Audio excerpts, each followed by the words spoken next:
Tudo bem? No nosso último vídeo, a gente começou a falar sobre Idade Média. Só que como Idade Média é um período de tempo enorme, em geral a gente está pensando em coisa de 1000 anos, 10 séculos. É tempo demais. Isso significa que tem muita coisa acontecendo e muita coisa diferente acontecendo em várias regiões do mundo. Então, para falar de Idade Média, a gente faz pequenos recortes. No último vídeo, a gente começou a falar da Europa Ocidental, aquela região ligada a Roma, sabe, o Império Romano? Essa região. E a gente começou a falar o que aconteceu com essa região quando o Império Romano caiu em 476. A gente viu que uma das coisas que aconteceu foi a desfragmentação, não é?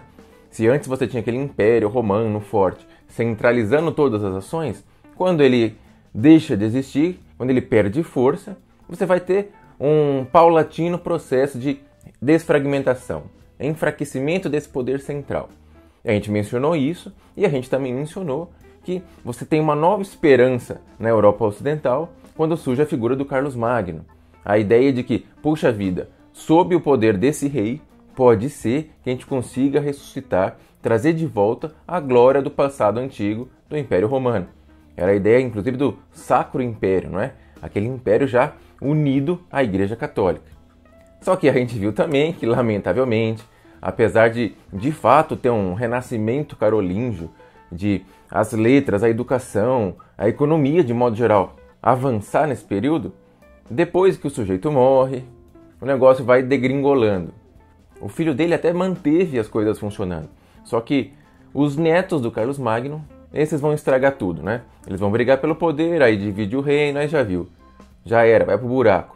Com a pressão, inclusive, que eles começaram a sofrer de novos povos bárbaros tentando invadir o território, já era, eles não aguentaram. Desfragmenta tudo de novo. E para dar conta de entender as mudanças sociais, econômicas, políticas que ocorrem do século X ao século XIII, é comum que a gente se valha de um conceito, que é o conceito de feudalismo. E o que é feudalismo? Se a gente para olhar as palavras do Jacques Le Goff, por exemplo, que foi um historiador muito famoso da Idade Média, ele diz que o feudalismo é um sistema de organização econômica, social e política, no qual uma camada de guerreiros especializados, que são os senhores, a gente já vai falar disso com mais calma, são subordinados uns aos outros por uma hierarquia de vínculos de dependência. Significa que, nesse período do século X ao XIII, que não tem mais o poder central forte, você vai ter uma série de senhores que têm laços entre si. Eles vão se relacionar de alguma maneira. E esse pessoal todo, que vai ter esses vínculos, eles dominam uma massa campesina que trabalha na terra e lhes fornece com o que viver. Então, basicamente, quando a gente fala em feudalismo, é isso que a gente tem em mente. É quase como se fosse um estilo de vida, não é? Digamos assim.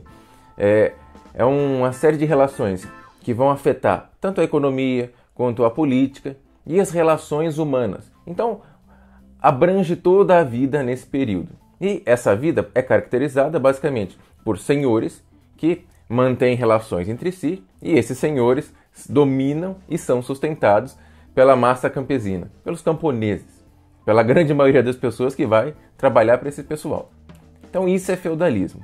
E é claro que se a gente pensa no tamanho do território que a gente está falando aqui, da Europa Ocidental, é de se imaginar que esse sistema feudal vá se constituindo em locais diferentes, com algumas pequenas diferenças entre si, não é? Não é tudo homogêneo, não tem um governo central dizendo, agora viveremos assim. Então é de se imaginar que eles vão surgindo em momentos um pouquinho diferentes, com características um tiquinho diferentes, e seja resultado de um longo processo histórico. Só que apesar disso, apesar dessas diferenças, a gente consegue perceber que na formação desse negócio, na formação desse sistema feudal, você encontra pequenas heranças no passado. Heranças da época do Império Romano e depois características que vieram dos germânicos. Lembra os povos germânicos que vão tomar a Europa Ocidental depois que o Império Romano vai para o buraco? Então, esses dois povos, essas duas civilizações, digamos assim, os romanos e os germânicos, vão trazer características que, com o passar dos séculos, vão levar à formação do sistema feudal, que está presente aqui do século X ao XIII. especialmente nesse período. E da herança romana, que características a ajudaram a formar o feudalismo? A primeira delas é muito simples. Eu estou aqui desde o início da aula falando, uma das características do sistema feudal é a presença de poder local, poderes locais, não é? São vários pequenos poderes. Você não tem mais a figura forte, você não tem um Carlos Magno da vida. Ora, esse enfraquecimento do poder central é uma herança que vem lá do Império Romano. Aliás, vem do fim do Império Romano, não é? Que a gente viu que conforme o Império vai se enfraquecendo, ele vai fornecendo poder a pequenas autoridades locais. Então, o enfraquecimento do Império Romano faz com que autoridades locais, pessoas que em alguma pequena região têm algum poder, eles vão ganhando importância. E agora, com o feudalismo, é quase como se fosse a cereja do bolo desse enfraquecimento. Enfraqueceu de tal maneira que agora a vida na Europa Ocidental é caracterizada pela presença de poderes locais que mantêm vínculos entre si. Além desse enfraquecimento do poder central, que é característico lá do fim do Império Romano, você tem o que mais? O sistema de colonato, que é outra coisa que acontece em Roma, quando a Roma está no fim, está em crise. O Império está em crise. E o que foi o colonato? Foi uma pequena mudança nas relações de trabalho no Império Romano. Porque, se você se lembra bem, uma das grandes dificuldades do Império Romano no seu fim, no seu final, é que faltava mão de obra. Por que faltava mão de obra? Porque a mão de obra em Roma era constituída basicamente por escravos. E escravos você consegue conquistando novas regiões. Você conquista novos locais e esse pessoal que é derrotado vira escravo. Só que Roma já estava há algum tempo tranquila, em paz. Ela não estava fazendo esse monte de expansão. Então começou a faltar escravo, começou a faltar mão de obra. Se falta mão de obra, vai faltar comida.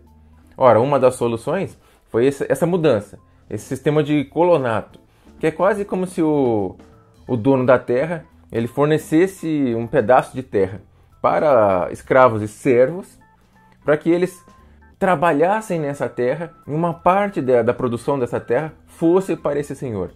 Então veja, antes você tinha um escravo que trabalha na sua terra e é tudo seu, porque ele é escravo, e você começa paulatinamente fornecer, digamos que uma recompensa, um incentivo para que a pessoa vá trabalhar no campo. Você dá um pedacinho de terra, é quase como se você estivesse arrendando essa terra. Então você tem o enfraquecimento do poder central, muito característico do sistema feudal, e o modo de trabalhar a terra. Veja, agora não é como mão de obra escravo. É uma mistura de escravos, servos, que pegam para si um pedaço de terra e pagam, de certo modo, digamos, taxas para o senhor. Ora, isso vai ser muito presente no sistema feudal. De novo, é quase como se fosse a cereja do bolo desse sistema de trabalho. A gente vai ver que, sim, eles vão receber porções de terra, mas, em compensação, a quantidade de taxas que essas pessoas pagavam é um negócio absurdo, um negócio monstruoso, se a gente olha com os olhos de hoje em dia. Ora, essas são as características que o feudalismo herda através de um longo processo histórico lá do Império Romano e dos povos germânicos. O que é que veio de característica que vai ajudar a formar esse modo de vida feudal? Primeira coisa é economia agropastoril. Ora, a gente viu que os germânicos viviam do quê? Ora, de cuidar de animais e de agricultura. É isso. E não tinha aquela preocupação em produzir em excesso para que você pudesse comercializar. Era quase um modo de vida de subsistência, quase. Você produzia o que você consome, porque a vida agora é no campo. Essa é a característica. Você deixa de ter aquela vida urbana, aquela coisa caracterizada pelo comércio, por trocas, e vai viver no campo. Você cuida de animais, você planta. Veja, junto com a fragmentação política, você vai ter uma fragmentação econômica, digamos assim. Você não vai ter a grande quantidade de comércio. O comércio aqui declina. Você não tem essa característica. E no feudalismo, isso vai estar muito presente. Você está muito preso à sua terra no feudalismo. Você produz para aquele senhor. Ainda não tem comércio. A gente vai ver durante a aula que no fim desse período o comércio vai renascer, digamos assim. E é claro que isso vai trazer consequências importantes. Além disso, você vai ter o comitatus e o beneficium. E o que é isso? Não lembro mais. Muito fácil. Ora, comitatus era uma instituição que estabelecia o quê? Laço, uma relação de fidelidade entre o chefe militar e os seus guerreiros. Veja, você ia estabelecer quase como se fosse um acordo, um contrato entre o chefe militar e os guerreiros. Depois, quando a gente for falar de vassalagem aqui, de vassalidade, você vai entender por que essa característica ajuda a formar o feudalismo. Então, essa relação de acordo, de fidelidade entre o chefe militar e os seus comandados é uma herança germânica. Além desse comitatus, você tinha um beneficium. O que era o beneficium? É quando o chefe militar, esse chefe militar que fez essa relação aí de fidelidade com os seus comandados, ele fornecia terras para esses soldados, para facilitar a administração da região, né? Então você fornecia um pedaço de terra e em troca o cara fazia o quê? Ele oferecia fidelidade a você. Então, era uma troca militar, não é? É meio que eu te forneço terras, você vai ter uma relação de fidelidade comigo e você me ajuda. Se a gente precisar de ajuda militar, um ajuda o outro aqui. Você tem um pacto comigo. Então você tem essas duas características que são de origem germânica, extremamente importantes no feudalismo. Veja que as duas, tanto o comitatus quanto o beneficium, elas têm essa relação de fidelidade. Você tem um laço, você tem um pacto, é quase como se tivesse um contrato. E isso vai determinar o modo de vida nesse período feudal. Esses elementos históricos ajudam a formar o feudalismo. Ora, mas como eu disse, o feudalismo vai surgindo em várias regiões da Europa Ocidental, em épocas um pouquinho diferentes, cada um com a sua característica própria. Ora, então era de se imaginar que, como não há um poder central dizendo todos agora viverão sob o feudalismo, que haja diferenças. E sim, há pequenas diferenças. Ainda assim, você consegue encontrar algumas características que são comuns, que em várias regiões da Europa Ocidental você encontra o mesmo sistema de vida, o mesmo sistema de organização política, econômica e social. É por isso que os historiadores são capazes de chamar esse período de, nesse período aqui, do 10º ao século XIII, você tem o quê? O feudalismo. Você tem alguma coisa em comum que rege a vida, que rege as relações entre essas pessoas. Que tipo de características você encontra em todas essas regiões da Europa Ocidental? Primeira, que a gente já mencionou, inclusive quando mencionou a herança romana, é que esquece o poder central. O rei até pode existir, mas não vale nada. Ele perdeu o poder. O que você vai ter agora é senhores locais extremamente fortalecidos. Então o poder central se enfraqueceu e muito. Você não encontra isso mais. Além disso, outra característica muito presente nesse período é a existência de laços pessoais de obediência. Significa que não é só entre senhores que você encontra esses vínculos de lealdade, esses pactos. Entre os senhores e os mais fracos, os camponeses, você também encontra essa relação de obediência. Ora, os senhores eles têm alguns deveres, digamos assim, em relação aos camponeses que vivem no seu território. Ele tem que cuidar, ele dá proteção. E os camponeses que vivem nesse local têm várias obrigações em relação a esse senhor. Então, são vínculos pessoais. Você não tem uma lei, igual a gente tem hoje, uma lei geral, uma constituição que regule as ações entre as pessoas. Porque não importa se eu tenho um vínculo de obediência com alguém, se eu roubei o sujeito, não importa se eu o conheço, se eu já ouvi falar no nome dele, não importa nada disso. Se eu roubei o sujeito, estou preso às penas da lei. A gente tem uma lei geral que vale para todo mundo. Aqui não tem isso. Como teve enfraquecimento e os senhores locais ganham poder, o que substitui essa existência da lei, por exemplo, vai ser a relação em cada feudo. Então são relações de obediência. Se você está nesse território, você obedece a esse sujeito. Se você estiver em outro, você obedece a outro. Então essa é a característica muito presente. Esses laços de obediência entre as diversas pessoas, entre as diversas camadas sociais durante a Idade Média. E tudo isso vai se dar em meio a um enfraquecimento do comércio, que a gente já mencionou, é um enfraquecimento geral. A vida agora vai ser rural e todo esse trabalho no campo vai ser predominantemente feito por mão de obra servil, por servos. O resultado de tudo isso, de todas essas características, é que você vai ter uma grande rede de relações aristocráticas entre senhores, né? um monte de poder local se relacionando. Aí você pergunta, puxa, então quer dizer que não há nenhuma instituição, não há nada que consiga unir as pessoas, unir esses senhores, já que não tem um rei forte que unifica um império, por exemplo, é tudo desfragmentado? Não. É aí que entra a figura da igreja. Não por acaso, esse vídeo aqui de hoje faz referência ao mundo cristão. Ora, qual é a instituição que é capaz de colocar sobre o mesmo teto todos esses senhores locais? A igreja. Então a igreja cristã, a igreja católica apostólica romana, é a única instituição que, em meio a toda essa fragmentação política, social, econômica, consegue unir todos. Todos estão sob o teto da mesma igreja. Por isso que ela vai ter tanta influência e tanto poder nesses séculos. E uma característica social muito interessante desse período é que a sociedade medieval que habita a Europa Ocidental, ela é extremamente estratificada. O que quer dizer estratificada? Quer dizer que ela é dividida em grupos, em camadas muito bem definidas e não tem ascensão social. Você não nasce camponês, servo e um dia serei nobre. Não, isso não existe. Você é nobre porque há séculos atrás você provavelmente recebeu, é possível que até da mão do Carlos Magno, uma porção de terra, sabe, aquela relação de benefício.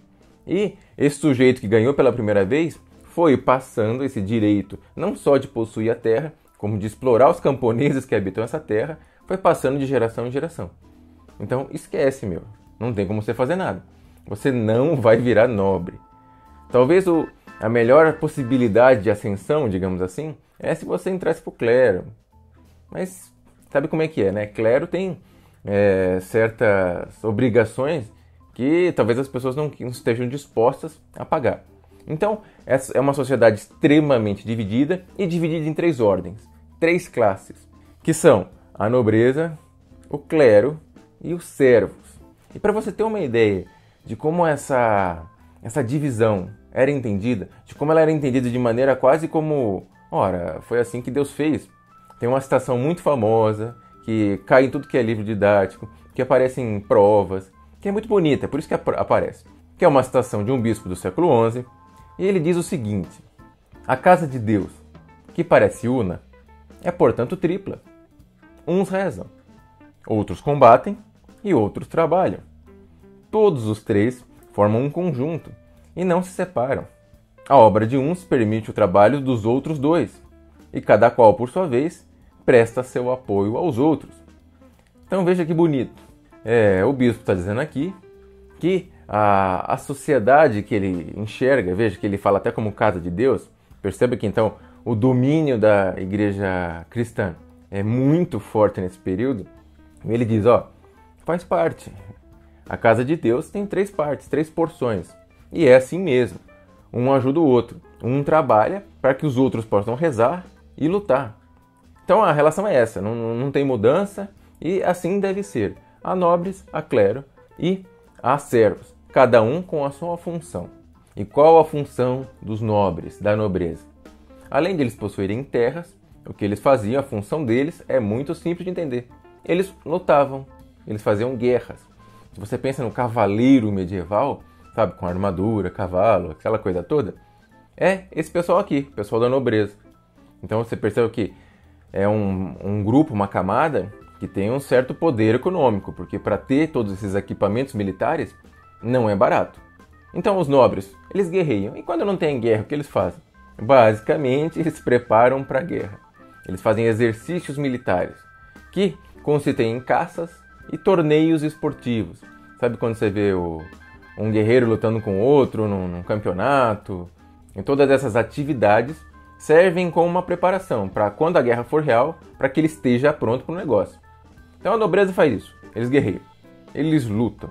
O clero faz o quê? É muito simples o que o clero faz, né? Ele é o representante, o cara que faz a intermediação entre Deus e as pessoas. Então ele reza, ele cuida da alma das pessoas. É isso que faz. E o clero, esse grupo da igreja, também possuía terras. Então essa é uma característica que assemelha, que aproxima o clero e a nobreza. Os dois possuem terras. E os dois vão viver do que for obtido dessa terra. É claro que não são eles que vão trabalhar lá, mas o que for obtido lá vai ser o sustento tanto do clero quanto da nobreza. Então, nobreza guerreia, faz luta, o clero cuida das nossas almas, ele reza. E o terceiro grupo é o grupo dos trabalhadores, dos servos. E o que eles faziam? Bem, eles permitiam com o trabalho deles que uma parte da população ficasse só guerreando e que outra parte ficasse só rezando. Basicamente, eles sustentavam esses dois grupos. Então eles trabalhavam na terra e muito. Eles não são, a maioria deles não era exatamente escravos. Eles têm certa liberdade, só que as relações ali de trabalho, elas têm tantas taxas, são tantas obrigações que ele tem em relação ao senhor da terra, que a liberdade desse sujeito sofre sérias restrições. A gente vai ver daqui a pouquinho que é uma quantidade imensa de taxas. Inclusive, alguns dias da semana, o sujeito tem que se dedicar em trabalhos que são exclusivamente para o benefício do senhor. Ele não vai ficar com nada daquilo, mas faz parte, não é? Então esse servo, ele recebe uma pequena porção de terra para ele, que é o manso servil, ele é dele, ele fica com esse pedaço de terra. Só que para usar esse pedaço de terra, ele vai ter que pagar taxa, claro. Para usar os equipamentos que ele necessita para fazer o trabalho de agricultura, ele vai pagar taxas. Como ele recebeu esse pedaço de terra do senhor, uma parte do que ele produz lá, ele paga como taxa. Então, a vida do servo não é das melhores. É o sujeito que vai ralar e muito. E ele morre cedo, né? As condições de vida, as condições sanitárias não são das melhores. Então você tem esses três grupos muito bem divididos, sem ascensão social. Veja, isso é importante. Que quando surge um quarto grupo, você vai ver, opa, onde é que esse quarto grupo se encaixa? Pois é, ele não se encaixa. Essa é a graça do negócio. Por exemplo, uma das coisas que caracterizava um nobre é o fato de que, por direito, o sujeito é livre de qualquer tipo de servidão e de impostos. Tanto a nobreza quanto o clero, eles são caracterizados por aquelas características que hoje a gente olha e fala, ó, esse aqui, sei lá, são os privilégios desse pessoal. São os direitos positivos deles. Já os servos, os trabalhadores, eles são caracterizados de maneira negativa. Basicamente, eles são caracterizados pelos deveres. O servo é o sujeito que paga imposto, que paga taxa, que deve fazer isso, que deve fazer aquilo. Então, você percebe que nessa relação, nobreza e clero se saem melhor e os trabalhadores, os servos, só se lascam aqui. E os servos só se dão mal aqui nessa relação porque os senhores feudais, o dono da terra em que ele vive e trabalha, ele é quase como um presidente daquele lugar. Sabe, ele tem todos os poderes dentro dos domínios dele. Ele tem autoridade administrativa, judicial, militar. Então, dentro dos domínios do senhor feudal, o servo não tem muito o que fazer. Quem manda realmente é o senhor feudal. Mas entre os senhores feudais, havia uma maneira deles se relacionarem. Apesar de ser tudo desfragmentado, eles não eram totalmente separados um do outro. Eles se falavam, eles se relacionavam. E essa relação que eles mantinham entre si é conhecida como vassalidade. Ora, o que é a vassalidade? Basicamente, um senhor feudal cedia terras, cedia feudos a outro nobre, que seria chamado de vassalo. Então, o senhor que cedia terras era o suzerano e o sujeito que ganhava essa terra, que recebia essa terra, era o vassalo. E o objetivo principal desses pactos aí de lealdade é que eles tivessem lealdade militar, que um ajudasse o outro em caso de necessidade de força. Esses pactos de vassalidade, eles só poderiam ser firmados entre cavaleiros. Em primeiro lugar, porque não é barato, como a gente já mencionou, ter todos os equipamentos militares necessários. É preciso ter cavalo, é preciso ter armadura, ter espada, todo esse tipo de coisa. E além disso, porque essa relação de pacto tem que se dar entre iguais. Tem que ser pessoas do mesmo nível social. Por isso, só cavaleiros poderiam manter pactos de vassalidade entre si. Esse pacto ocorreu numa cerimônia que tinha duas etapas. Na primeira, o vassalo, ele prestava um juramento de fidelidade ao senhor e, num segundo momento, depois que o vassalo já tinha dito, irei te obedecer, serei leal a você, o senhor da terra, o senhor feudal, o suzerano, concedia o feudo a esse sujeito. Ele passava a permissão para que a terra fosse ocupada por ele agora. E é justamente esse ritual de vassalidade que a gente vê aqui nessas imagens medievais. Percebe que sempre tem um sujeito aqui que está ajoelhado, que é o sujeito que vai ser o vassalo. Então ele está ajoelhado por quê? Porque ele está prestando lealdade, ele está se colocando sob a proteção do senhor feudal. E de outro lado, o senhor feudal aqui sentado numa posição superior, ele concede a terra a esse sujeito. Inclusive é uma dessas imagens aqui do ritual da vassalidade que está no fundo dos nossos slides. Então você percebe pela quantidade de imagens que retratam essa cerimônia que essa relação de fidelidade, esse laço entre esses senhores, ela era muito importante. Ela era importantíssima para que o poder funcionasse no período feudal. E o que o suzerano fazia em relação ao seu vassalo? Quais eram as obrigações desse suzerano? Porque, afinal, se é um pacto, uma troca, é preciso que tanto o suzerano ofereça alguma coisa, quanto o vassalo ofereça alguma coisa, né? Os dois lados têm que ganhar alguma coisa aí, senão para que você vai fazer um pacto? O suzerano, ele dava proteção militar para o vassalo e também dava assistência jurídica. Como nessa relação aqui de vassalidade, o suzerano normalmente ele tinha um território maior, então ele tinha mais força, mais poder, ele oferecia, além da proteção militar para o vassalo, ele oferecia o domínio da lei que ele mantinha nos seus territórios. Então o vassalo poderia ficar tranquilo que se precisasse recorrer a um juiz, ele poderia recorrer ao seu suzerano. Ele estaria dentro dos domínios legais desse suzerano. Em relação ao vassalo, o que o suzerano podia fazer? Olha, ele podia pegar o feudo de volta, caso esse vassalo morresse, sem deixar nenhum herdeiro. Ele podia proibir o casamento do vassalo com qualquer pessoa que ele achasse que fosse infiel a ele, ao suzerano. Então se o vassalo vai casar com a Maria, só que a Maria é de um grupo rival ao suzerano, alguém que concorre pelo poder com ele. Ó, ele fala, não se casa com a Maria não, porque ela vai ser problemática para mim. Então ele tinha essa permissão. E o vassalo, o que o vassalo fazia de interessante nessa relação de vassalidade? Ele devia prestar serviços militares ao suzerano e, além disso, caso o suzerano acabasse preso, conquistado por algum outro senhor feudal, ele tinha o dever de libertar esse suzerano. Ele tinha que ir lá socorrer o cara. E sempre que ele fosse convocado para comparecer no tribunal do senhor feudal, ele tinha que ir, ele tinha que comparecer. Então você percebe que os dois lados estão preocupados com a ajuda militar. E por que eles estão preocupados com a ajuda militar? Simples. Como o poder ficou fragmentado, cada senhor feudal tem o seu próprio poder, é sempre um risco de, se você tiver um exército fraco, se você não tiver como se defender, pode ser que outro sujeito venha e te domine. Não há um poder central com um exército central, único, garantindo os domínios. Não há nada disso. Então você tem que garantir o seu. Por isso a preocupação tão grande com a ajuda militar. Já a relação entre senhores e servos, ela remonta lá ao período carolíngio, quando esses chefes militares, eles receberam lá o benefício, eles receberam porções de terra, aí eles receberam o poder para governar esse pedaço de terra e passar para as futuras gerações não só o domínio daquela terra, como o domínio sobre as pessoas que viviam naquela terra. Então não tem conversa. O nobre nasceu nobre, ele tem direito à terra e tem direito a explorar quem mora nessa terra. Então a relação com os servos, ela é desigual, não é? Ela não é igual à relação de vassalidade, em que são duas pessoas do mesmo nível fazendo um pacto. Não. Aqui você está embaixo, eu estou em cima, você obedece. E eu te mantenho vivo, digamos assim. No centro do domínio senhorial ficava o quê? Ficava a casa do senhor, onde morava ele, a família, os agregados, esse tipo de gente. E nos arredores você tinha a reserva senhorial, que era a porção de terra que era destinada exclusivamente ao senhor. Você tinha o manso servil, que era a porção de terra que era destinada aos servos. E você tinha o manso comum, que era uma porção de terra que tanto os senhores como os servos podiam utilizar. É claro que algumas regras.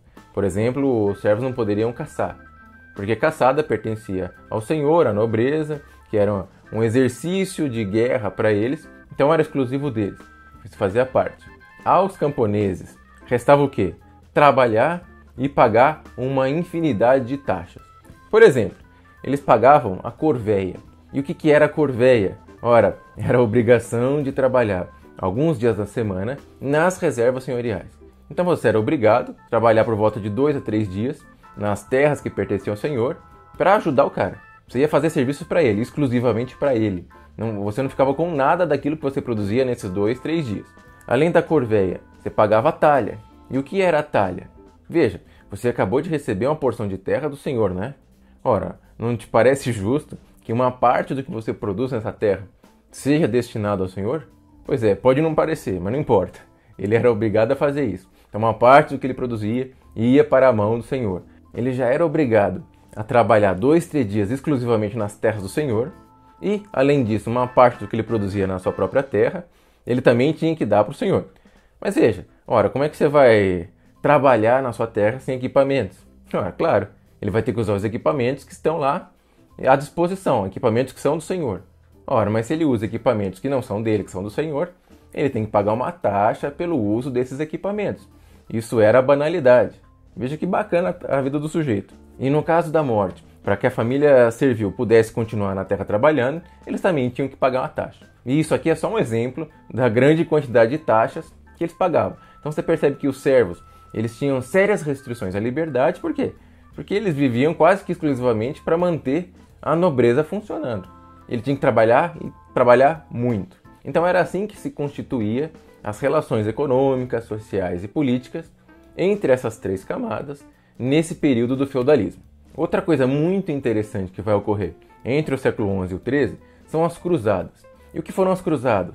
As cruzadas foram expedições militares que foram organizadas pela Igreja Católica e pelos principais nobres da Europa. O nome cruzada se deve ao fato de que os combatentes que iam para a guerra, eles usavam uma roupa que tinha uma cruz vermelha.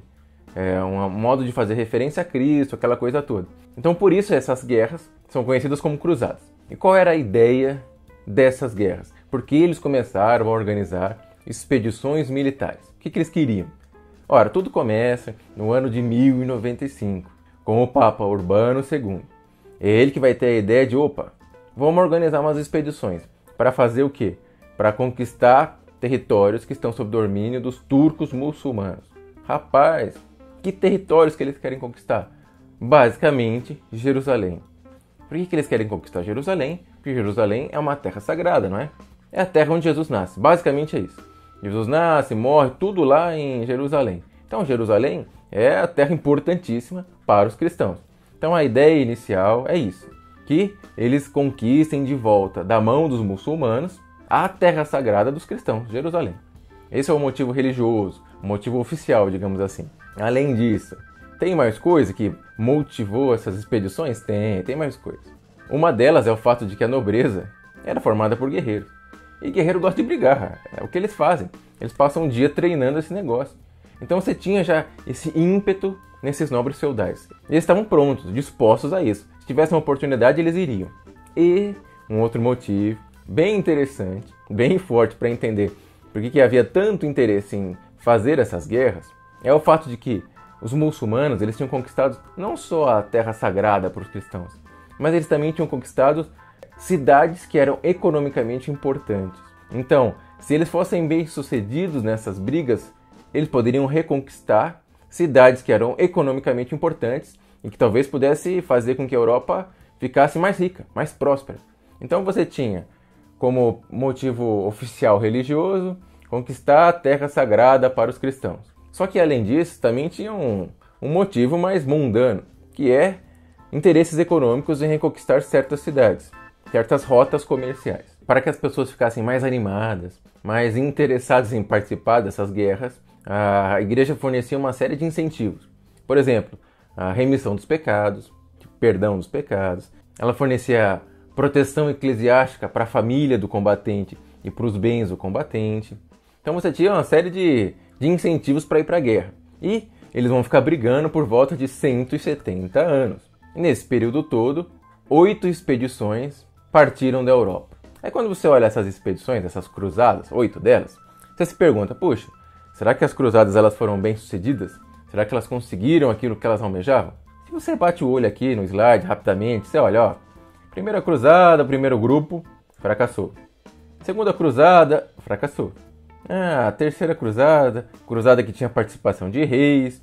Então isso favoreceu que acordos diplomáticos fossem firmados. Com acordos diplomáticos, facilitou Por exemplo, a peregrinação de cristãos a Jerusalém. Eles conquistaram Jerusalém? Não, mas facilitou lá a relação. A Quarta Cruzada, por exemplo, ao invés de eles seguirem para Jerusalém, eles acabaram desviando e saqueando Constantinopla. Fala, olha, esquisito. Você olha a Quinta Cruzada, tentou conquistar o Egito, mas não foi bem sucedida. A Sexta, fala, olha que legal, o imperador do Sacro Império Frederico II, ele até reconquista Jerusalém, só que logo em seguida os muçulmanos tomam de volta. Olha a Sétima e Oitava. Ora, foram lideradas pelo rei da França, o Luís IX, só que foram derrotados pelos muçulmanos. Então você olha esse pequeno resumo das cruzadas e parece o quê? Você percebe que, de modo geral, as cruzadas, no que diz respeito aos objetivos religiosos, a ideia de ampliar reinos cristãos no Oriente, não funcionou. Foi um fracasso. A cidade de Jerusalém, por exemplo, tão cobiçada, não foi conquistada. Pelo menos não de modo duradouro. Até teve lá pequenas porções de tempo em que eles dominaram, mas logo os muçulmanos reconquistaram. Apesar disso, apesar de não ter conseguido os objetivos religiosos, esse movimento cruzadista aí, esses 170 anos de briga, vai gerar uma série de consequências que são fundamentais para entender por que essa sociedade feudal vai começar a entrar em crise. Quais foram as consequências que as cruzadas trouxeram? Primeira delas, você teve desorganização na produção agrícola. Virou uma bagunça. Por quê? Porque quem trabalhava na terra, tanto os senhores como uma parte dos servos, foram brigar lá no Oriente. Então, virou uma zona, virou uma bagunça. Além disso, você vai ter empobrecimento dos senhores feudais. Porque à medida que os anos passavam e eles continuavam guerreando, isso custava dinheiro. E mesmo se fosse o Bill Gates hoje em dia, se ele continua gastando, uma hora vai ter problemas, né? Então veja que interessante. Um dos resultados das cruzadas é que os senhores feudais, que detinham todo o poder nesse período, eles saem enfraquecidos das cruzadas. Eles perdem espaço. Uma outra característica é que, ainda que a igreja não tenha conquistado novos reinos no Oriente, ela não tenha ampliado reinos, ainda assim a cristandade acabou se espalhando, se expandindo. E com essa expansão, você vai ter início do processo de reconquista da Península Ibérica. Porque a Península Ibérica, Espanha e Portugal, estava dominada pelos muçulmanos desde o século VIII. E vai começar agora esse processo de reconquista, de retirar os muçulmanos de lá e colocar reis cristãos no lugar. Inclusive, esse é um dos fatores que explicam por que Espanha e Portugal vão ser pioneiros no processo de grandes navegações.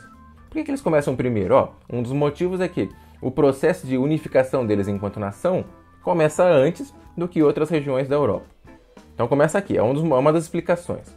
Uma outra consequência importantíssima que resultou dessas cruzadas é o fato de que, ainda que eles não tenham conquistado Jerusalém, mas eles conquistaram o Mar Mediterrâneo.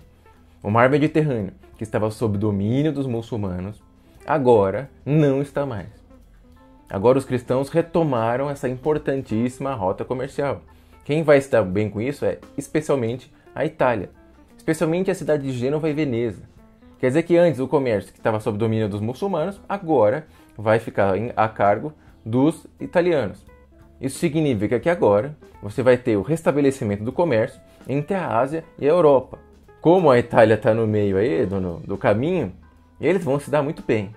Ora, o fato dessa rota comercial ter sido restabelecida vai fazer com que as cidades comecem a crescer novamente. Então veja, até agora, esse processo de ruralização, fragmentação política, a vida urbana perde completamente espaço nesses séculos do feudalismo. Agora, resultado das cruzadas, que fizeram com que uma das principais rotas comerciais entre a Ásia e a Europa fosse restabelecida, vai fazer com que as cidades voltem a ganhar força. E por fim, uma última consequência das cruzadas é que culturalmente a Europa sai enriquecida disso, porque ela vai ter contato com povos do Oriente e acaba se enriquecendo. Então as cruzadas trouxeram uma série de consequências muito, muito interessantes. A gente percebe que os senhores feudais saíram dela enfraquecidos. E, por outro lado, a vida urbana e o comércio começam a ganhar espaço novamente. Isso vai levar lentamente a uma crise, a uma contradição do sistema feudal. Então o que a gente começa a observar agora é uma espécie de desenvolvimento dessa região. E parte disso se explica porque, a partir do século XI, uma série de mudanças vão ocorrer na produção agrícola. O que vai começar a acontecer? Você vai ter instrumentos novos sendo inventados, novos instrumentos para trabalhar a terra, o que vai aumentar a qualidade da produção, a quantidade de alimentos produzidos.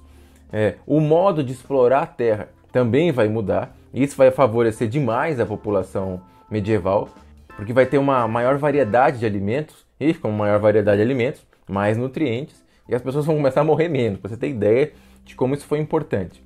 Ora, e com mais comida chegando, você vai ter um crescimento populacional. Veja, o cenário começou a mudar. Além disso, outra coisa que favorece essas mudanças no panorama medieval é o fato de que as relações de trabalho, lembra do servo que só se lascava? Ele vai se lascar um pouquinho menos. Ele vai conseguir, é claro que por meio de revoltas, de briga, de pancadaria, ele vai conseguir diminuir a quantidade de taxas que ele paga. Então, isso significa que a vida do servo, que é fundamental para funcionar essa sociedade, ela se torna um pouquinho menos pesada, um pouquinho menos difícil. Então o cenário agora é otimista. Você vai ter mais comida sendo produzida e o cara que produz sofre menos para fazer isso. Em relação às mudanças técnicas, às mudanças tecnológicas no campo, o que é que vai aparecer que vai ajudar os camponeses a produzirem mais? A primeira inovação tecnológica que vai aparecer é a charrua. E o que era a charrua? Charrua é esse instrumento que a gente está vendo aqui, de madeira, que, como a gente observa, ele era puxado por animais e ele servia para afofar a terra, sabe? Para que você pudesse deixar a terra fácil para você colocar semente nela. Você não vai colocar semente num chão batido duro. Semente nem entra, não vai dar certo. Você precisa mexer. Ora, se você não tem um instrumento, vai ter que fazer isso no braço, na enxada, na mão, seja lá com o que for. Com a invenção da charrua, esse trabalho vai ser feito por força animal, muito mais fácil, e ele se torna muito mais eficiente. Uma outra coisa, uma outra invenção que é associada à charrua é o fato do peitoral. E o que é o peitoral? O peitoral é esse instrumento de madeira, né, que era acolchoado, almofadado, esse tipo de coisa, que ligava a charrua ao animal. A diferença é que você estava usando agora no peito. Antes você prendia instrumentos no pescoço do animal. Se você prende no pescoço do animal, imagina, ele começa a se sufocar conforme ele puxa. É ineficiente. Quando você transfere o esforço para o peito, é muito mais fácil de puxar. Então a charrua associada ao peitoral são um sucesso na agricultura medieval. Além disso, você vai ter o uso disseminado de ferraduras. E ferraduras são fundamentais para proteger o casco dos cavalos, para que eles não se machuquem em terrenos acidentados. E o uso de moinhos d'água. Moinhos d'água é isso que está na foto, que a água passa, o moinho passa assim e ele moe coisas, né? Isso é fundamental para que você pare de ter que fazer isso no braço. Para que você pare de ter que ficar lá empurrando. Para que você não tenha que ficar usando animais girando coisas. Não, você usa agora a força da água. Então, todos esses instrumentos fazem com que a produção agrícola se torne muito mais eficiente. E além desses instrumentos, você vai ter uma inovação no modo como você trabalha a terra. Até então, você tinha um sistema do cultivo da terra que era bienal. Agora, eles vão usar um trienal. O que quer dizer isso? Quer dizer que eles vão dividir a terra em 3 porções e, numa porção, eles plantam cereais para o verão, na outra, eles plantam cereais para o inverno e a outra fica lá descansando, o que é fundamental, né? E conforme você vai fazendo as colheitas, você vai rodando, né? Você vai mudando cada porção de terra. Isso faz com que, além de você produzir mais alimento, mais quantidade, você ainda mantenha os valores nutricionais da terra por muito mais tempo. Então a terra se torna produtiva por um período muito maior de tempo. E só o fato dessas mudanças terem ocorrido, de você ter mais disponibilidade de alimentos, o que vai fazer com que você tenha mais vitaminas à disposição, vai diminuir a taxa de mortalidade das pessoas nesse período. Veja que coisa impressionante. Ora, se você tem esse monte de comida à disposição, as pessoas estão morrendo menos, o que acontece? crescimento populacional. É o que a gente pode ver aqui, né, nessa tabela. Veja que do ano 1000 para o ano 1300, 3 séculos só, você mais do que dobra a quantidade de milhões de habitantes. É um negócio impressionante. Então, veja que se antes a Europa, caracterizada por desfragmentação, aquela economia agropastoril que era basicamente de subsistência, a partir do século XI, com todas essas mudanças no campo e nas relações de trabalho, vai ter um boom, um monte de pessoas nascendo. Com essa revolução na agricultura medieval, com esse excedente de comida agora sendo produzida, isso favorece a revitalização do comércio. As pessoas agora vão querer trocar coisas entre si, inclusive comida entre si. E é justamente isso que a gente vai começar a verificar nesse período. E esse crescimento comercial, essa revitalização do comércio, ela não é só local. Não é só aquela cidade, aquele pedaço de terra que, tá indo bem, as pessoas começam a fazer feiras e trocas entre si. Não, o excedente vai favorecer, inclusive, trocas internacionais. O comércio agora se espalha pela Europa Ocidental. E você vai ter, basicamente, duas grandes rotas internacionais aqui de comércio. Você vai ter a rota comercial do norte, que era uma rota terrestre, que era comandada principalmente pelos comerciantes alemães, e a rota comercial do sul acontecia pelo Mediterrâneo. Lembra, uma das consequências das cruzadas é que o Mediterrâneo voltou a ficar sob domínio dos cristãos, e especialmente, nesse caso, dos comerciantes da cidade de Veneza e Gênova. Então, a Itália de modo geral e essas duas cidades em específico, em particular, vão se dar bem demais com essa rota comercial agora pipocando. Um monte de gente fazendo comércio de novo. E pelo Mediterrâneo, os principais produtos comercializados eram as famosíssimas especiarias e artigos de luxo. O que é artigo de luxo? É perfume, tecido de seda, marfim, porcelana, esse tipo de coisa. Coisas que vinham da Ásia, não é? E entre essas rotas do norte e do sul, surge meio que uma capilarização do comércio. Vão surgindo novos caminhos de comércio. Onde esses caminhos acabam se cruzando, vão surgindo feiras. Claro, tem um grande afluxo de pessoas, as pessoas param ali e começam a comercializar ali também. Então, começa a surgir na Europa uma grande quantidade de feiras que vão ficando muito famosas, que vão fazendo um comércio em grande quantidade. Por esse mapa, a gente tem uma ideia de como o comércio está renascendo na Europa. Veja a quantidade de rotas comerciais, sejam marítimas, sejam terrestres, a quantidade de feiras e a quantidade de centros de comércio que vão surgindo nessa região. Então, se até então a Europa era marcada por uma economia rural de subsistência, agora você vai ter o renascimento do comércio. Evidentemente, o renascimento do comércio traz importantíssimas mudanças sociais, políticas e econômicas. Uma das consequências dessa revitalização é que o uso da moeda vai se disseminar. Está todo mundo fazendo comércio, então você tem que trocar moedas de diferentes regiões entre si. Para fazer isso, vai surgir um negociante novo, que é o cara que faz câmbio. É o banqueiro. Ele vai surgir justamente para, num primeiro momento, trocar essas moedas. Igual tem hoje em dia, você precisa comprar dólar, você precisa comprar, libras, você vai numa casa de câmbio, dá a sua moeda local, o seu real, e ele dá a quantidade correspondente de dólar, de libra. Simples assim. Está surgindo aqui. Esse sujeito surge para suprir essa necessidade. Um monte de comerciante, ele faz o câmbio.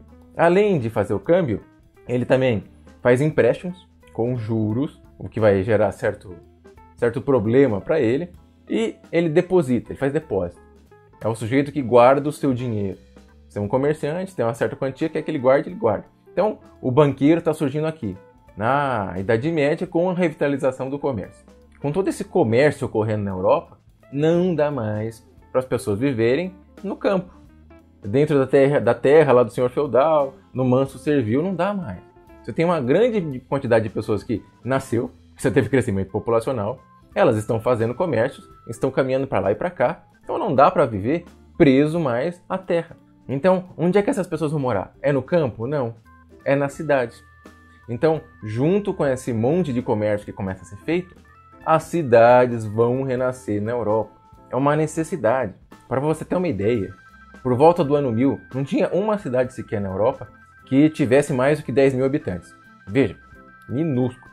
No século XIII, 3 séculos depois, você já tinha 50 cidades, ou seja, 50, que já tinham ultrapassado esse número de 10 mil.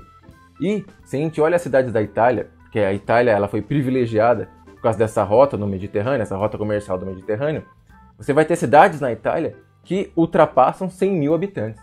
O crescimento urbano agora é rápido, é acelerado e é espantoso. Com o reaparecimento das cidades, duas coisas muito importantes vão acontecer na Europa.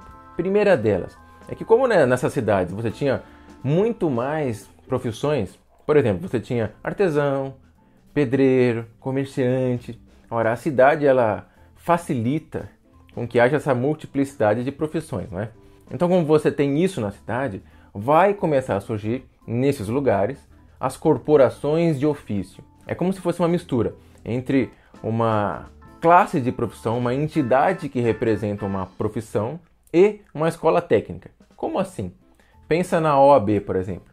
Para que você possa advogar, para que você possa exercer a profissão de advogado, você precisa ter um número, um registro na Ordem dos Advogados do Brasil. Você tem que fazer uma prova muito difícil depois da faculdade. Se por acaso você não consegue ser aprovado por essa ordem, você não pode advogar. Você pode ser bacharel em direito, você pode até dar aula, mas trabalhar como advogado você não tem permissão, você não pode. E a corporação de ofício fazia isso. Ela protegia especialmente os artesãos de concorrência. Ela regulava a profissão de artesão. Uma instituição como a OAB ou o Conselho Regional de Medicina, esse tipo de coisa, conselhos regionais. Mas além disso, além de regular a profissão, as corporações elas tinham uma estrutura de ensino. Você tinha 3 estágios dentro de uma corporação. Você começava como aprendiz, depois se tornava oficial e por fim um mestre. Então você tinha uma estrutura hierárquica de ensino que, além de regular a profissão, ela formava esses profissionais. Então você percebe que a corporação de ofício ela detém bastante poder em relação à profissão dela, não é?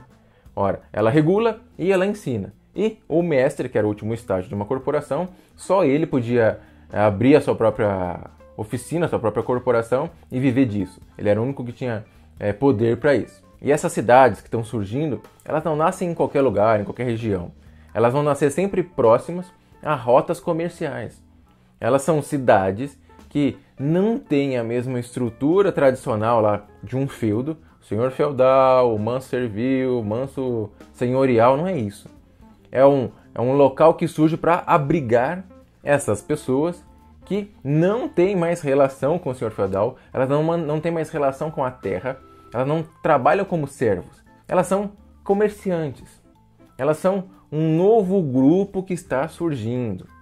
Então essas cidades, elas vão surgindo próximo a rotas comerciais e elas são formadas, constituídas por um grupo que não se enquadra mais naquela divisão tradicional da sociedade medieval, da sociedade feudal. Lembra, nobreza, clero e servo? Esse pessoal que está nascendo nessas cidades, que são chamadas de burgos. Inicialmente o burgo era uma cidade que era murada, não é? Mas conforme o comércio vai crescendo, ele vai se expandindo e vai até para fora dos muros. Mas essas pessoas, elas vivem de outras coisas. Elas não são o tradicional servo que trabalha e paga corvéia e paga um monte de coisa. É outra coisa, é outro grupo. É um pessoal que faz comércio. E como essas cidades, elas são chamadas de burgos. E nessas cidades, basicamente, estão artesãos e comerciantes. São pessoas que estão enriquecendo através do comércio, estão ficando ricas e não têm o mesmo tipo de relação com o senhor feudal. Ela está livre desse laço. Esse novo grupo social que está nascendo é chamado de burguesia, porque vai ter relação com o burgo. E o burgo é basicamente aquela cidade que nasce por causa do comércio, do pessoal que se enriquece com o comércio. É por isso que mais pra frente, tempos depois, a gente costuma falar burguesia safada, capitalista, porco capitalista. É essa relação, lá do início, entre essa classe nova e o comércio. Por isso que a gente faz tanta associação entre o burguês e o capitalismo, porque ele está desde o início ligado ao comércio. É claro que o senhor feudal não ia permitir que esse novo grupo se desvencilhasse assim completamente, né? Então, no início, conforme esses burgos iam surgindo, eles nasceram numa porção de terra que, de certo modo, pertencia a algum senhor feudal. aquele pedaço de terra era de alguém. Então, no começo, esse senhor feudal cobrava taxas do pessoal da cidade. É claro que não era o mesmo esquema de trabalho com servo, mas como está no meu domínio, meu pedaço de terra, você vai ter que me pagar.